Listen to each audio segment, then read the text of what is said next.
বহুমূলীয়া বক্তব্য দাঙি ধৰিবলৈ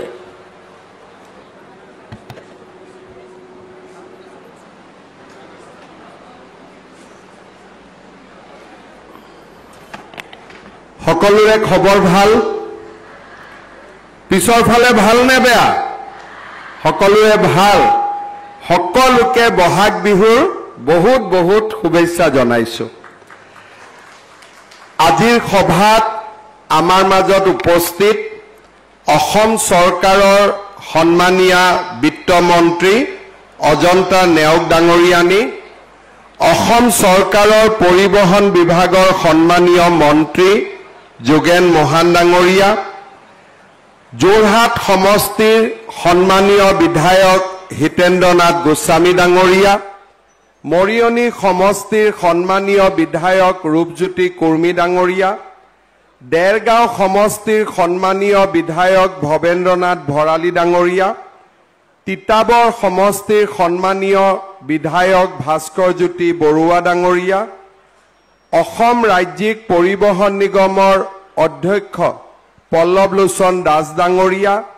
অসম ঔদ্যোগিক উন্নয়ন নিগমৰ অধ্যক্ষ তপন গগৈ ডাঙৰীয়া ঠেঙাল কছাৰী অট'নমাছ কাউন্সিলৰ CEO চিফ এক্সিকিউটিভ মেম্বাৰ আমাৰ মাজত উপস্থিত কুমুদ কছাৰী ডাঙৰীয়া লোক নিৰ্মাণ বিভাগৰ আয়ুক্ত সচিব আমাৰ পৱন তেৰাং ডাঙৰীয়া বিভূতি শইকীয়া ডাঙৰীয়া ৰাণা গোস্বামী ডাঙৰীয়া শান্তনু পূজাৰী ডাঙৰীয়া সৌৰভ প্ৰাণ বৰা ডাঙৰীয়া আমাৰ মাজত উপস্থিত জ্যেষ্ঠ নাগৰিকসকল তপন দত্ত ডাঙৰীয়া ভৱ গোস্বামী ডাঙৰীয়া শান্তা শৰ্মা ডাঙৰীয়ানী লক্ষী খাৰঘৰীয়া ডাঙৰীয়া উপস্থিত ৰাইজ আই মাতৃসকল আৰু যুৱক যুৱতী বন্ধু বান্ধৱীসকল যোৰহাটৰ উন্নয়ন আৰু বিকাশৰ যাত্ৰাক আৰু অধিক শক্তিশালী কৰি আজি আমি যোৰহাট জিলাৰ বাবে তিনিটা প্ৰকল্প ৰাইজৰ বাবে উৎসৰ্গা কৰিছো প্ৰধানমন্ত্ৰী নৰেন্দ্ৰ মোদী ডাঙৰীয়াৰ নেতৃত্বত আৰু ভাৰতীয় জনতা পাৰ্টিৰ চৰকাৰখনৰ প্ৰয়াস আৰু প্ৰচেষ্টাত আজি অসমৰ চুকে কোণে বিকাশৰ এক নতুন আন্দোলন আৰম্ভ হৈছে এই আন্দোলনৰ লগত সংগতি ৰাখি যোৰহাট জিলাৰ সামগ্ৰিক উন্নয়নৰ বাবে আমি লোৱা প্ৰচেষ্টাৰ অংশ হিচাপে আজি আমি চিনামাৰা চাহ বাগিচাত ক'বলৈ গ'লে অত্যন্ত ষ্টেট অফ আৰ্ট আৰু সুন্দৰ টেকনলজি আৰু প্ৰদৰ্শনৰ মাজেৰে 20 কোটি টকা ব্যয় কৰি এটা সন্মিলন কক্ষ অলপ আগতে উদ্বোধন কৰিছো 120খন আসনযুক্ত এই সম্বলিত সভা কক্ষটোৱে আমাৰ যোৰহাট জিলা প্ৰশাসন আৰু যোৰহাটৰ ৰাইজক যিকোনো সভা অনুষ্ঠিত কৰাত সুবিধা প্ৰদান কৰিব এই সন্মিলন কক্ষটোতে 300 লোকে একেলগে বহি বিভিন্ন প্ৰশিক্ষণ লোৱাৰো সুবিধা কৰি দিয়া হৈছে 7টাকৈ সুন্দৰ এক প্ৰকাৰ ক'ব গ'লে ৰাতি থাকিব পৰা কোঠাই আমাৰ এই সন্মিলন কেন্দ্ৰটোক এটা পৰ্যটকৰ বাবেও আকৰ্ষণীয় কেন্দ্ৰ কৰি গঢ়ি তুলিব আপোনালোক সকলোৱে জানে যে চিনামাৰাতে আমি যোৰহাট জিলাৰ আয়ুক্তৰ নতুন কাৰ্যালয় নিৰ্মাণ কৰি আছো প্ৰায় 50% কাম সম্পূৰ্ণ হৈছে 2026 চনৰ আৰম্ভণিতে আটক ধুনীয়াকৈ যোৰহাট জিলা আয়ুক্তৰ কাৰ্যালয়ও নিৰ্মাণ হৈ উঠিব আজি ৰাজ্যৰ পৰিবহন বিভাগৰ বা পৰিবহন দিশৰ ক্ষেত্ৰতো আজি আমি এটা নতুন পদক্ষেপ ল'বলৈ সক্ষম হৈছো স্পেইনৰ পৰা আহে এটা বিদেশী বিনিয়োগৰ জৰিয়তে আজি আমি যোৰহাটত এটা স্বয়ংক্ৰিয় যান বাহন পৰীক্ষা কেন্দ্ৰ মুকলি কৰিছো এপ্লাছ ITVৰ নামৰ স্পেনিছ কোম্পানীটোৱে এটা অত্যন্ত আটকধুনীয়া যান-বাহন পৰীক্ষা কেন্দ্ৰ ৰাজ্যিক পৰিবহণ নিগমৰ পাব্লিক প্ৰাইভেট পাৰ্টনাৰশ্বিপৰ জৰিয়তে স্থাপন কৰিছে। ইয়াৰ ফলত শিৱসাগৰ, গোলাঘাট, চৰাইদেউ এই চাৰিওখন জিলাৰ মটৰ গাড়ীসমূহ আমি যোৰহাটক সন্নিৱিষ্ট কৰি আমি ফিটনেছ পৰীক্ষা কৰিব পাৰিম আৰু কেইবাজনো আমাৰ নিবনুৱা যুৱক যুৱতীয়ে কৰ্মসংস্থাপনৰ পথো বিচাৰি পাব। আজি যোৰহাটত বহু প্ৰত্যাশিত দ্বিতীয়খন উৰণীয়া সেতু মুকলি কৰাৰ আমাৰ সৌভাগ্য হ'ল। যোৰহাটত আধাৰশিলা স্থাপন কৰা আৰু যোৰহাটত দ্বিতীয়খন উৰণীয়া সেতু উদ্বোধন কৰা মোৰ বাবে আৰু আমাৰ সকলোৰে বাবে এক গৌৰৱৰ বিষয়। যোৰহাট নগৰত আমি আৰম্ভ কৰা কেইবাটাও উন্নয়নমূলক কামে ইতিমধ্যে যোৰহাট নগৰখনক এক বিকাশৰ নতুন দিগন্তলৈ লৈ গৈছে। আমি আৰম্ভ কৰা আৰু উদ্বোধন কৰা প্ৰথমখন উৰণীয়া সেতুৰ ব্যৱহাৰ আৰু ইয়াৰ উপযোগিতা আজি সৰ্বজন গ্ৰহণযোগ্য। ইয়াৰ লগতে সংগতি ৰাখি যোৰহাট চিকিৎসা মহাবিদ্যালয়ৰ সন্মুখত আজি আমি ৭৮ কোটি টকাৰে নিৰ্মাণ কৰি উলোৱা উৰণীয়া সেতুখনে যোৰহাটৰ আৰু এটা ডাঙৰ অভাৱ দূৰ কৰিবলৈ সক্ষম হ'ব। যোৰহাট জিলাত আমি ১৩০০ কোটি টকাৰ উন্নয়নমূলক কাম হাতত লৈছিলোঁ। যোৰহাটৰ ৰাইজৰ বাবে কেইটামান দিন আগতে আমি পানী যোগান আঁচনিৰ কাম আৰম্ভ কৰিছিলোঁ। ভোগদৈ নদীৰ পাৰত থকা লিগেসি ৱেষ্ট পৰিষ্কাৰ কৰাৰ কাম আমি হাতত লৈছিলোঁ আৰু এই গোটেইবোৰ আঁচনি আজি জনসাধাৰণৰ দৃষ্টি আকৰ্ষণ কৰিবলৈ সক্ষম হৈছে। চিনামাৰাত থকা উৰণীয়া ৰেল গেটটোৱে আমাৰ যোৰহাটৰ জনসাধাৰণৰ ট্ৰান্সপৰ্টেশ্যন বটলনেক এটা সৃষ্টি কৰি আহিছিলে। আজি মই আশা কৰোঁ যে অতি কম দিনৰ ভিতৰতে যোৰহাট মৰিয়নি পথত চিনামাৰা ৰেল গেটৰ ওপৰত ৫৪৫ মিটাৰৰ যি উৰণ সেতু, সেই উৰণ সেতু আমি এই বছৰৰ শেষত নহলে ২৬ চনৰ আগভাগতে আমি উদ্বোধন কৰিবলৈ সক্ষম হ'ম। ইয়াৰ লগতে ৰাজ্য চৰকাৰৰ বিশেষ প্ৰচেষ্টাত আমি যোৰহাটত আৰম্ভ কৰা ভোগদৈ দলং সংযোগী আমাৰ যিখন নতুন উৰণীয়া সেতু, সেই উৰণীয়া সেতুৰ নিৰ্মাণৰ কামো তীব্ৰ গতিত আগবাঢ়িছে। এই উৰণীয়া সেতুখনো আমি ২০২৬ চনৰ মাৰ্চ মাহৰ আগতে ইয়াৰো নিৰ্মাণ আমি সম্পূৰ্ণ কৰি যোৰহাটৰ ৰাইজক উপহাৰ দিম। শ্ৰদ্ধাৰ ৰাইজ, যোৰহাটৰ জেল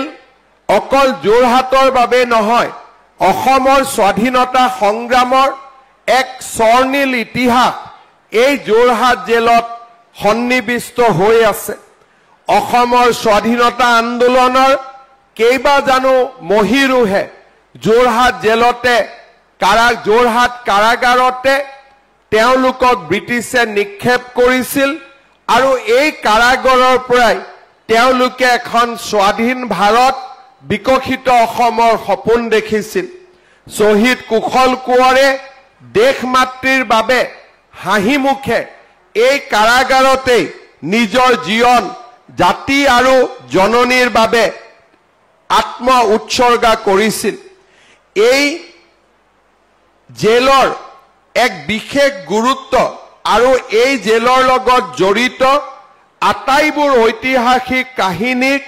আমি সমগ্ৰ দেশৰ মানচিত্ৰত বা সমগ্ৰ দেশৰ স্বাধীনতা সংগ্ৰামত প্ৰতিষ্ঠা কৰাৰ বহুদিন আগতে প্ৰয়োজন আছিল। মুখ্যমন্ত্ৰী দায়িত্ব লৈ ২০২১ চনত গুৱাহাটীত মই প্ৰদান কৰা স্বাধীনতা দিৱসৰ প্ৰথমটো ভাষণতে যোৰহাট জেলত আমি এক ঐতিহাসিক স্বাধীনতা সংগ্ৰামৰ উদ্যান হিচাপে নিৰ্মাণ কৰাৰ সংকল্প ঘোষণা কৰিছিলোঁ। প্ৰায় 200 বিঘা মাটিত 180 কোটি টকাৰে নিৰ্মাণ হৈ থকা এই যোৰহাট কাৰাগাৰৰ সন্মুখত আমি নিৰ্মাণ কৰা ফ্ৰীডম মেমৰিয়েল মিউজিয়াম আৰু উদ্যানো আমি 2026 চনৰ জানুৱাৰী ফেব্ৰুৱাৰী মাহৰ ভিতৰতে উদ্বোধন কৰি যোৰহাটৰ ৰাইজৰ বাবে অসমৰ ৰাইজৰ বাবে আমি আগবঢ়াই দিম। কুশল কোঁৱৰে যি ফাঁচি কাঠত উঠি নিজৰ প্ৰাণ জাতিৰ বাবে আত্ম উৎসৰ্গা কৰিছিল, সেই হেঙিং পইণ্ট ৰাইজে এতিয়া উদ্যানখনৰ অংশ হিচাপে পৰ্যবেক্ষণ কৰিব পাৰিব আৰু আন আন স্বাধীনতা সংগ্ৰামী থকা চেলসমূহো তেখেতসকলে নিজে প্ৰত্যক্ষ কৰিব পাৰিব। আনবান আৰু নিকোবৰ দ্বীপপুঞ্জত যি ধৰণে স্বাধীনতা সংগ্ৰামীসকলৰ অৱদানক জীৱন্ত ৰূপ দিয়া হৈছে, তাৰে এক অনুৰূপ প্ৰচেষ্টাৰে আজি আমি যোৰহাটৰ কাৰাগাৰকো 180 কোটি টকাৰে আমি নিৰ্মাণ কৰি যোৰহাটৰ ৰাইজৰ বাবে উৎসৰ্গা কৰিবৰ বাবে আমি নিৰবিচ্ছিন্নভাৱে কাম কৰিছো। যোৰহাট আৰু গোলাঘাট জিলাক সামৰি আমি কেইবাটাও গুৰুত্বপূৰ্ণ পথ আমি সম্পূৰ্ণ কৰাৰ পথত আজি আগবাঢ়িছো। যোৰহাট আৰু গোলাঘাট জিলাৰ সংযোগী 32 কিলোমিটাৰ কমাৰবন্ধা পথৰ উন্নতিকৰণৰ ইতিমধ্যে এটা অংশৰ কাম সম্পূৰ্ণ হৈছে 16.71 কিলোমিটাৰ আৰু প্ৰথম অংশৰ 15 কিলোমিটাৰ পথৰো নিৰ্মাণ কাৰ্য দ্ৰুত গতিত চলি আছে। যোৰহাট তিতাবৰ বৰহলাটো অসমমালা আঁচনিৰ অধীনত আমি পথ নতুনকৈ সজাই তোলাৰ সংকল্প বিকাশৰ যাত্ৰাৰ সময়ত গ্ৰহণ কৰিছিলোঁ। সেই 37 কিলোমিটাৰ পথৰ নিৰ্মাণৰ কামো আজি দ্ৰুত গতিত চলি আছে আৰু ৰাইজে তাক প্ৰত্যক্ষ কৰিছে। যোৰহাটৰ আন এক ঐতিহ্য ধোদৰ আলিৰ কাকডোঙা দলঙৰ পৰা নকছাৰীলৈ আৰু 36 কিলোমিটাৰ পথ নিৰ্মাণৰ কামো আমি তীব্ৰ গতিত চলাই আছো আৰু এই বছৰৰ ভিতৰতে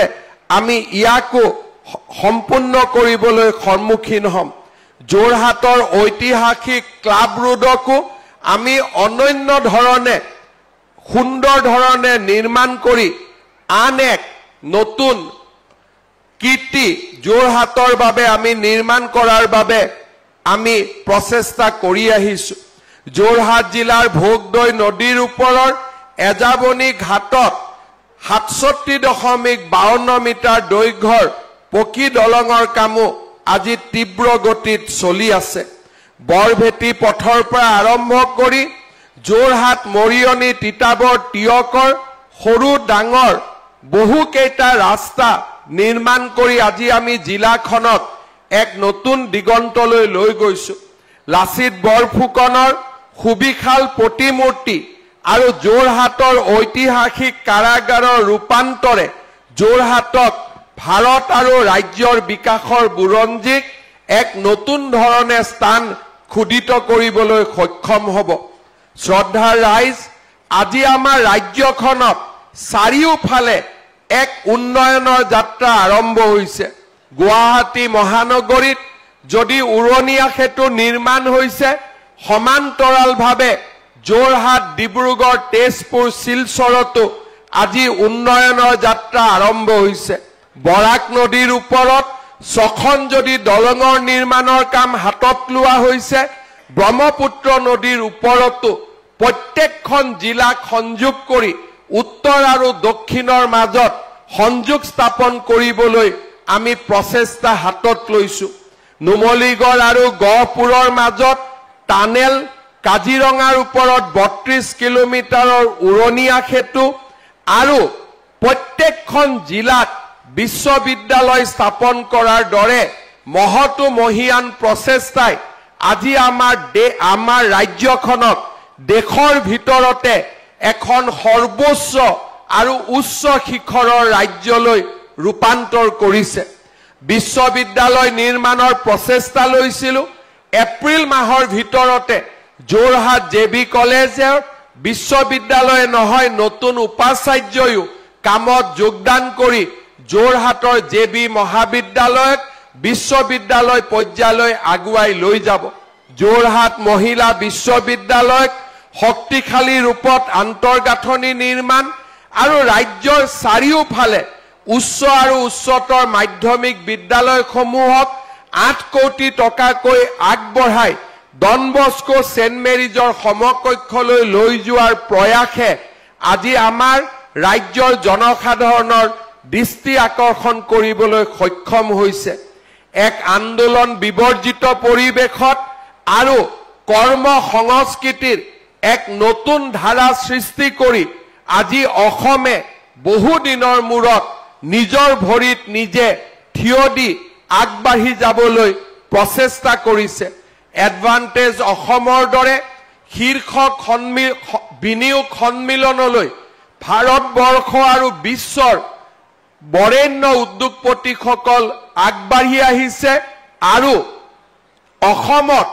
5,35,000 কোটি টকা বিনিয়োগৰ প্ৰতিশ্ৰুতি দিছে জাগিৰোডত সেমিকণ্ডাক্টৰ কোকৰাঝাৰত থাৰ্মেল পাৱাৰ প্ৰজেক্ট আৰু নামৰূপত সাৰ কাৰখানাকে ধৰি লাহে লাহে আমাৰ ৰাজ্যখনক আমি মেনুফেকচাৰিং হাবলৈ ৰূপান্তৰ কৰাৰ বাবে প্ৰচেষ্টা কৰিছো আজি বিকাশৰ এক কৰ্মযজ্ঞ আমাৰ ৰাজ্যৰ চাৰিওফালে প্ৰতিটো অঞ্চলতে আজি ৰাইজে প্ৰত্যক্ষ কৰিব পৰা হৈছে গুৱাহাটী যোৰহাট ডিব্ৰুগড়তে নহয় কামপুৰৰ দৰে সৰু সৰু চহৰবিলাকতো আজি আমি নদীৰ ওপৰত দলং নিৰ্মাণ কৰিছো ৰেল লাইনৰ ওপৰত আমি উৰণীয়া সেতু নিৰ্মাণ কৰিছো আজি অসমৰ চাৰিওফালে উন্নয়নৰ সুবাস আমি বিয়পাই দিবলৈ সক্ষম হৈছো আৰু এই প্ৰচেষ্টাৰ লগে লগে আমাৰ ৰাজ্যখনৰ জনগণৰ বিশেষকৈ মধ্যবিত্ত আৰু দৰিদ্ৰ লোকসকলৰ সন্মুখতো আমি তেওঁলোকৰ সাৰথি হিচাপে থিয় দিছো নিকা আৰু স্বচ্ছ নিযুক্তিৰ মাজেৰে আজি আমাৰ ৰাজ্যখনৰ যুৱ প্ৰজন্মৰ মাজত আমি এক আশাৰ সঞ্চাৰ কৰিছো অসমৰ যুৱ প্ৰজন্মই এতিয়া চৰকাৰখনক বিশ্বাস কৰে চৰকাৰী ব্যৱস্থাক বিশ্বাস কৰে আলফালৈ যোৱাৰ পৰিৱৰ্তে হাতত অস্ত্ৰ লোৱাৰ পৰিৱৰ্তে এতিয়া অসমৰ যুৱক যুৱতীয়ে এডিআৰই পৰীক্ষাত বহাটো বেছি পছন্দ কৰে এয়া হৈছে আমাৰ ৰূপান্তৰৰ যাত্ৰা এয়া হৈছে আমাৰ পৰিৱৰ্তনৰ যাত্ৰা এক প্ৰকাৰ ক'ব গ'লে অসমৰ প্ৰতিজন শিক্ষাৰ্থীৰ শিক্ষাৰ লগত জড়িত খা খৰচ আজি ৰাজ্য চৰকাৰে সম্পূৰ্ণৰূপে বহন কৰিছে নৱমমান শ্ৰেণীত চাইকেল বিতৰণ আৰু দশমমান শ্ৰেণীৰ মেট্ৰিক পৰীক্ষাৰ মাচুল নোহোৱা কৰা একাদশমান শ্ৰেণীত যোৱাৰ লগে লগে নিযুত মইনা আঁচনি বিনামূলীয়া নামভৰ্তি ডিগ্ৰীত যোৱাৰ লগে লগে নিযুত মইনা আঁচনি বিনামূলীয়া নামভৰ্তি আৰু পোষ্ট গ্ৰেজুৱেটত পঢ়াৰ লগে লগে নিযুত মইনা আঁচনিয়ে আজি দেউতাক মাকৰ পৰা তেওঁলোকৰ ল'ৰা ছোৱালীৰ শিক্ষাৰ বাবে যি খৰচৰ বোজা আছিল তেওঁলোকৰ শিৰৰ ওপৰত তাক আজি আমি ক্ৰমে হ্ৰাস কৰিবলৈ সক্ষম হৈছো এই বছৰ আমি আৰু এটা নতুন আঁচনি আৰম্ভ কৰিব খুজিছো যে আমাৰ যিবিলাক গ্ৰেজুৱেশ্যন পাছ কৰা ল'ৰা আছে চাকৰিৰ বাবে বিভিন্ন জায়গাত ইন্টাৰভিউ দিব লাগে গুৱাহাটী ডিব্ৰুগড় যোৰহাটলৈ অহা যোৱা কৰিব লাগে এই ডিগ্ৰী পাছ কৰা প্ৰত্যেকজন ল'ৰাক আমি মাহেকত 2,500 টকা কৰি এবছৰ তেওঁলোকৰ বেংক একাউণ্টত দিবলৈ আমি সিদ্ধান্ত লৈছো মেট্ৰিক পৰীক্ষাৰ বাবে ছাত্ৰ ছাত্ৰীসকলে নিজক যাতে প্ৰস্তুত কৰিব পাৰে প্ৰয়োজন হলে ঘৰৰ কাষৰ উচ্চ শিক্ষিত ল'ৰা এজনৰ পৰা টিউচনো ল'ব পাৰে সেইবাবে আমি আৰু এটা আঁচনি নতুনকৈ আনিবলৈ সিদ্ধান্ত লৈছো সেয়া হৈছে যে মেট্ৰিক পৰীক্ষা দিবলৈ যোৱা প্ৰত্যেকজন ল'ৰা ছোৱালীক 6 মাহৰ আগৰ পৰা তেওঁলোকৰ বেংক একাউণ্টত আমি মাহত 300 টকাকৈ আমি পঠিয়াই দিম যাতে মেট্ৰিক দিব খোজা ল'ৰা ছোৱালীবিলাকে তেওঁলোকে ঘৰৰ কাষৰ চোকা ল'ৰা ছোৱালী এজনৰ লগত বা এগৰাকীৰ লগত 6 মাহ একেলগে পঢ়িব পাৰে আজি আমি ৰাজ্যখনৰ দৰিদ্ৰ আৰু মধ্যবিত্ত জনতাৰ লগত থিয় হৈছো অৰুণোদয় আঁচনিৰ জৰিয়তে আমি ৰাজ্যখনৰ জনজীৱনত নাৰীৰ সবলীকৰণৰ এক উজ্জ্বল দৃষ্টান্ত ৰাখিবলৈ সক্ষম হৈছো আগৰ চৰকাৰবিলাকৰ দিনত যেতিয়া ধুতি কম্বল লুঙি খুটা কিনা হৈছিল তাৰে অৰ্ধেক টকা অসমৰ বাহিৰৰ কোম্পানীবিলাকলৈকে যাবলগীয়া হৈছিল কাৰণ ধুতিৰ উৎপাদনো অসমত নহৈছিল লুঙিৰ উৎপাদনো অসমত নহৈছিল খুটাৰ উৎপাদনো অসমত নহৈছিল কম্বলৰ উৎপাদনো অসমত নহৈছিল লুধিয়ানাত থকা কোম্পানীবিলাকলৈকে অসমৰ টকা হস্তান্তৰিত হৈছিল আৰু মাজৰ মধ্যভোগীসকলে 10ৰ পৰা 20% টকা মুনাফা হিচাপে আদায় কৰিছিল কিন্তু আমাৰ চৰকাৰে ধুতি লুঙি কম্বল খুটাৰ পৰিৱৰ্তে পুনে পুনে আমি মহিলাসকলৰ একাউণ্টত 1250 টকা পঠাই দিয়াৰ ফলত গাঁৱত থকা গেলামালৰ দোকানীগৰাকীৰ পৰা টিউচন কৰা শিক্ষকজনৰ পৰা গাখীৰ বিক্ৰী কৰা গাখীৰৰ খেতিয়কজনলৈকে আজি উপকৃত হৈছে অৰ্থনীতিৰ ভাষাত পিৰামিডৰ তলত ব্যয় কৰিলে দেশৰ জিডিপি বাঢ়ে সেই অৰ্থনৈতিক সংজ্ঞাক আমি অনুসৰণ কৰি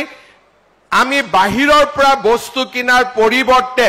আমি পিৰামিডৰ তলত অৰ্থাৎ দৰিদ্ৰজন লোকক আমি তেওঁলোকৰ একাউণ্টত টকা পঠাবৰ বাবে চেষ্টা কৰিছো যাতে অসমৰ গ্ৰাম্য অৰ্থনীতিৰ বিকাশ হ'ব পাৰে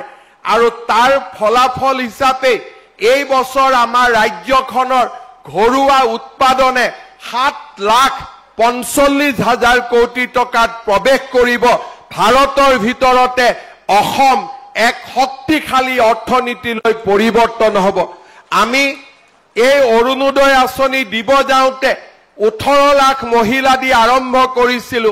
এই বছৰ আমি 40 লাখ মহিলাক স্পৰ্শ কৰিম আজি যোৰহাট মৰিয়নি তিয়ক তিতাবৰ এই সমষ্টিকেইটাত অৰুণোদয় বিতৰণ কৰোতে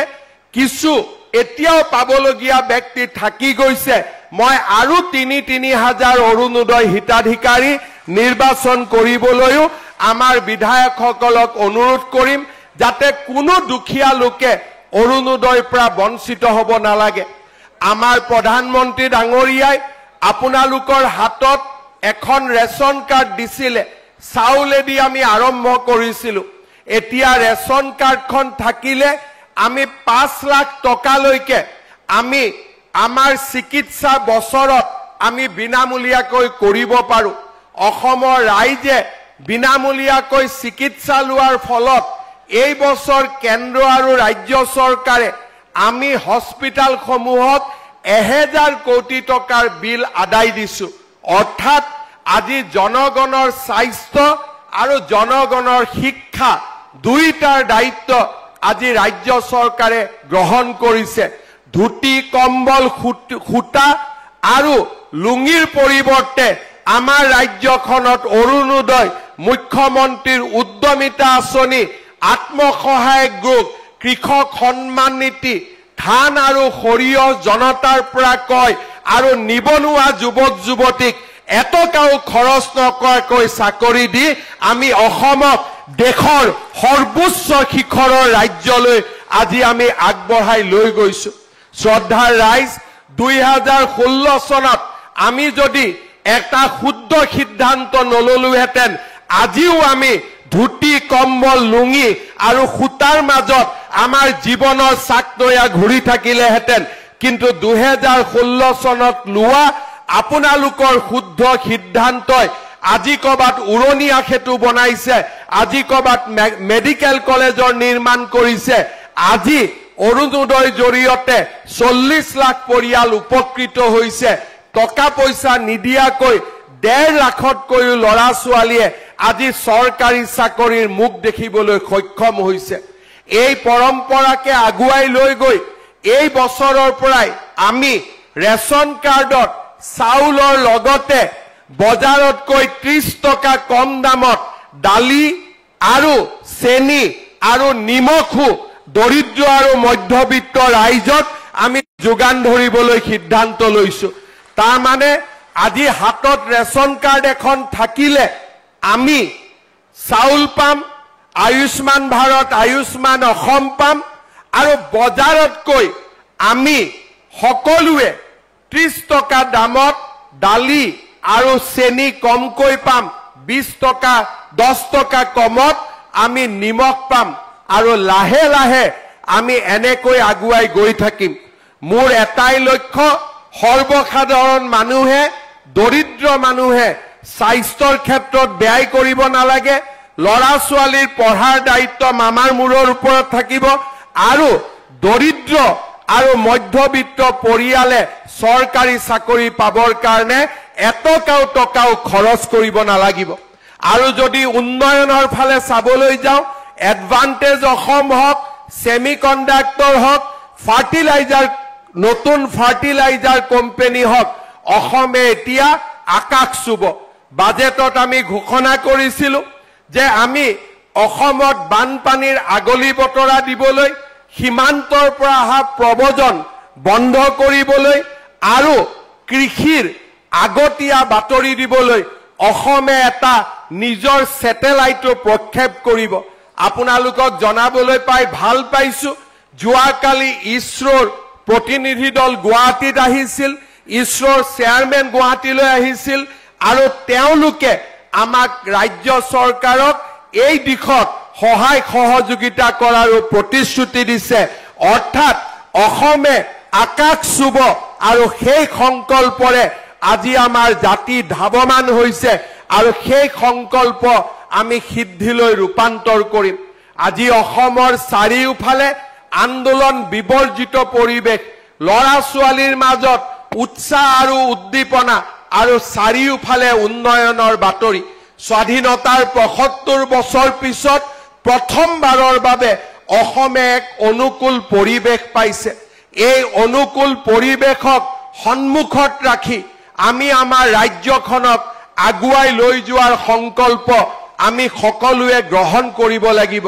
অসমবাসী ৰাইজৰ সামূহিক চিন্তাধাৰাই আৰু সামূহিক ইতিবাচক চিন্তাধাৰাই ইজনক সিজনৰ শত্ৰু বুলি নাভাবি ইজনক সিজনৰ বন্ধু বুলি প্ৰতিটো জাতি উপজাতিৰ মাজত সমন্বয়ৰ সাঁকো নিৰ্মাণ কৰি প্ৰতিটো অঞ্চলৰ মাজত একোটা মৈত্ৰীৰ বান্ধোন নিৰ্মাণ কৰি আমি আমাৰ জাতিটোক সৰ্বশ্ৰেষ্ঠ জাতিলৈ ৰূপান্তৰ কৰিব পাৰো। এই 4টা বছৰৰ ভিতৰতে মোৰ ভাষা জননী অসমীয়াই ধ্ৰুপদী ভাষাৰ মৰ্যাদা পালে, চৰাইদেউ মৈদামে বিশ্ব ঐতিহ্যৰ স্বীকৃতি পালে, সুবিশাল লাচিতৰ প্ৰতিমূৰ্তিয়ে লাচিতৰ শৌৰ্য আৰু বীৰ্যক জগত সভালৈ লৈ গ'ল, মোৰ বিহুৱে আন্তঃৰাষ্ট্ৰীয় স্বীকৃতি পালে, চাহ বাগিচাৰ ঝুমুৰে আজি প্ৰথমবাৰৰ বাবে গুৱাহাটী মহানগৰীৰ প্ৰতিজন মানুহৰ হৃদয়ত প্ৰৱেশ কৰিবলৈ সক্ষম হ'ল। এই অসমৰ অশ্বমেধৰ ঘোঁৰা, অসমৰ অৰুণোদয় যাত্ৰা, অসমৰ অনিৰুদ্ধ যাত্ৰা আজি কোনেও ধৰি ৰাখিব নোৱাৰে। আকাশত মেঘ আহে, কিন্তু মেঘে যেনেকে সূৰ্যৰ পোহৰ ঢাকি ৰাখিব সদায় নোৱাৰে। মই বিশ্বাস কৰো ৰাতি আহিব, কিন্তু ৰাতিৰ পিছতো সূৰ্য আমাৰ, ৰাতিপুৱা আমাৰ, পুৱাৰ পোহৰ আমাৰ, আৰু সেই ধৰণে আমি আমাৰ জাতিটোক আগুৱাই লৈ যাম। যোৰহাটৰ ৰাইজক পুনৰ এবাৰ প্ৰাপ্তিৰ এই মধুৰ ক্ষণত বহুত বহুত ধন্যবাদ আৰু অভিনন্দন জনাই মই মোৰ বক্তব্যৰ সামৰণি মাৰিছো।